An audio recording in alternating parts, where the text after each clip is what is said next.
أعوذ بالله من الشيطان الرجيم يوم تبلى السرائر فما له من قوة ولا ناصر والسماء ذات الرجع والأرض ذات الصدع إنه لقول فصل وما هو بالهزل إنهم يكيدون كيدا وأكيد كيدا فمهل الكافرين أمهلهم رويدا.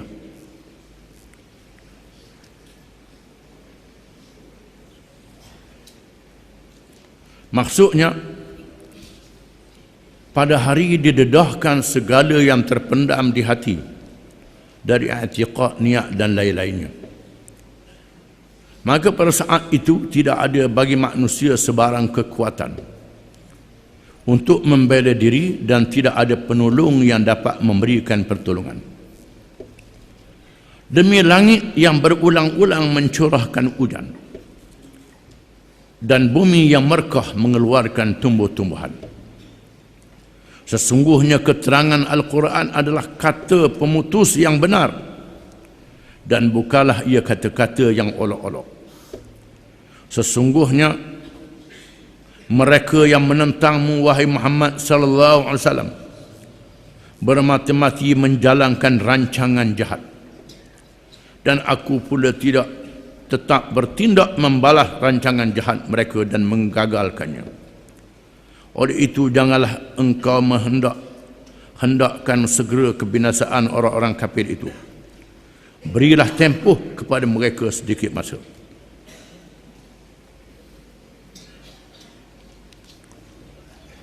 Ayat ini mengingatkan kita berkenaan dengan hari kiamat, hari yang dijanjikan oleh Allah mesti berlaku. Dan orang Islam jangan risau kerana dia berpegang dengan Islam. Jangan berasa hina kerana dia berpegang dengan Islam. Kerana dunia tidak habis dengan kisah-kisah dunia sahaja, disambung lagi alam akhirat, alam yang kekal abadi. Hidup dunia adalah sementara waktu sahaja, tempat kita beramal, menegakkan ajaran Allah, kemudian akan dihisab di hadapan Allah. Yauma tublas sarair, hari diuji segala yang tersembunyi di dalam hati manusia, iaitulah niat, azam, angan-angan, semuanya diketahui oleh Allah Subhanahu wa taala. Allah Taala mengetahui segala-galanya. Walaupun orang tak tahu, kita saja yang tahu niat hati kita, azam hati kita, ikhlas tak ikhlas, molek tak molek. Tak perlu beritahu kepada orang, saya ni ikhlas, rakyat orang dalam hati tak pakar. Tuhan tahu. Keikhlasan tak perlu kita beritahu pada orang. Buatlah kerja ikhlas kerana Allah Ta'ala. Orang nak percaya tak percaya, kok ada dia lah. Kita dengan Allah Ta'ala. Pada hari diuji oleh Allah hati-hati manusia. Adakah dia beriktikad betul percaya kepada Allah, percaya pada Nabi sallallahu alaihi wasallam dan nabi-nabi yang lain, kitab Allah Ta'ala, ataupun dia tak percaya? Allah Ta'ala mengetahui segala-galanya.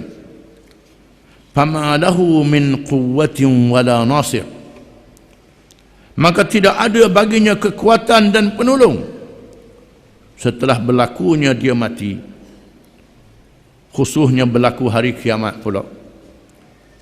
Bila susah, bila sulit, bila sempit, tidak ada yang menolong, tidak ada kekuatan yang boleh melawan.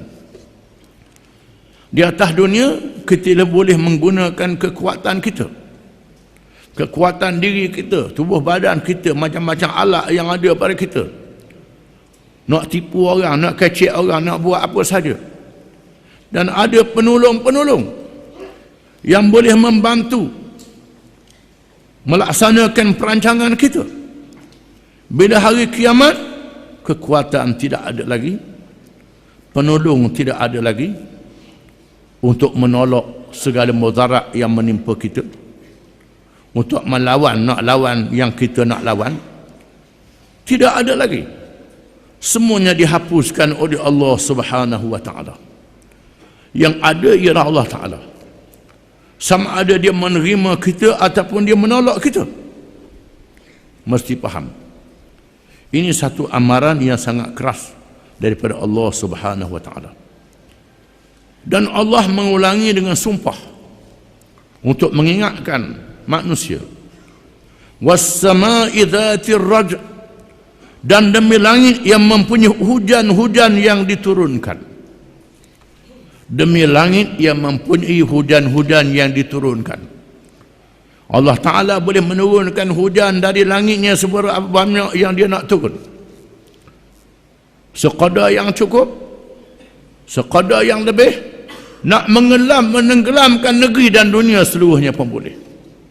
Allah Ta'ala boleh menurunkan hujan dari langit. Demi langit yang diturunkan hujan-hujan daripadanya. Sama ada menumbuhkan tanaman atau membinasakan manusia. Boleh berlaku. Wal ardi dhatis sad', dan bumi yang mempunyai rekahan, yang menumbuhkan pokok, mengeluarkan bunga, mengeluarkan buah, mengeluarkan hasil, mengeluarkan segala galian yang ada di dalam perut bumi. Ada ulama menafsirkan dibandingkan langit laksana bapa dan bumi laksana ibu. Bertemu hujan yang turun dari langit dengan ibunya di bumi, melahirkan anak-anaknya menjadi rezeki kepada manusia, melahirkan berbagai-bagai hasil. Ini adalah kekuasaan Allah Subhanahu wa taala yang manusia kena reti. Langit yang duduk di atas kepala dia menurunkan hujan, bumi yang dia pijak mengeluarkan hasil. Ini adalah kejadian Allah Subhanahu wa taala yang sangat hebat. Innahu laqaulun fasl. Ingat, setelah mengetahui kehebatan langit dan bumi, makhluk Allah Ta'ala, innahu laqaulun fasl, sesungguhnya ia Quran ini, Quran yang diturunkan kepada Nabi Muhammad sallallahu alaihi wasallam, qaulun fasl, laqaulun fasl, dengan taukid. Ia adalah kata pemutus yang membezakan di antara hak dan batil, benar dan salah, adil dan zalim. Quran yang menentukan apa yang disebut oleh Quran mesti benar, mesti baik, mesti adil. Quran kata orang curi kena kat tangan, adil lah. Orang bunuh orang kena bunuh balas, adil lah. Quran kata kena ambil zakat, adil lah. Ini kata putus daripada Allah SWT. La qaulun faslun, kata pemutus yang menentukan benar, yang lain daripadanya adalah salah. Yang menentukan iman, yang lain padanya adalah kufur, menentangnya, lawan Allah Ta'ala. Quran adalah kata pemutus. Wa ma huwa bil hazl, dan Quran ini bukan kata main-main. Quran ini bukan main-main, bukan bergurau. Quran adalah kalam Allah, Tuhan yang maha berkuasa, Tuhan yang maha mengetahui, Tuhan yang maha bijaksana, Tuhan yang maha adil, Tuhan yang maha suci daripada segala sifat kekurangan. Quran adalah kata-kata Tuhan, dia bukan cakap main-main. Innahum yakiduna kaida, sesungguhnya mereka itu, orang-orang kafir itu, merancang segala taktik, strategi, langkah, tipu daya dan sebagainya untuk menentang Muhammad sallallahu alaihi wasallam dan pengikut Muhammad dengan berbagai-bagai cara. Wa akidu kaida, dan aku juga mempunyai perancangan untuk menentang tipu daya mereka, untuk menentang tipu daya mereka. Dalam masa sehari dua ni heboh pasal diserangnya surat khabar yang menghina Nabi Muhammad SAW di Perancis, yang lokek katung hina Nabi, mempersendakan Nabi, ada pemuda-pemuda yang tak tahan kerana hidup Nabi ni pergi tembok, bunuh pengarang dia, bunuh lokeh katung dia dan menyerang. Lalu seluruh negara-negara barat berhimpun, buat perhimpunan, tunjuk perasaan, menyokong surat khabar ni, bersepati surat khabar, kononnya menentang kebebasan bersuara. Kena beri bebas pada surat khabar, nak kata apa saja. Boleh ke nak kata ke Nabi, nak kata ke Allah Ta'ala? Boleh ke? Ini adab, ini tak betul. Kebebasan ada batas. Bukan makna kebebasan orang merokok dah apa, orang curi dah apa, tak boleh hukum, biar dia merokok, dia bebas. Boleh? Tak boleh.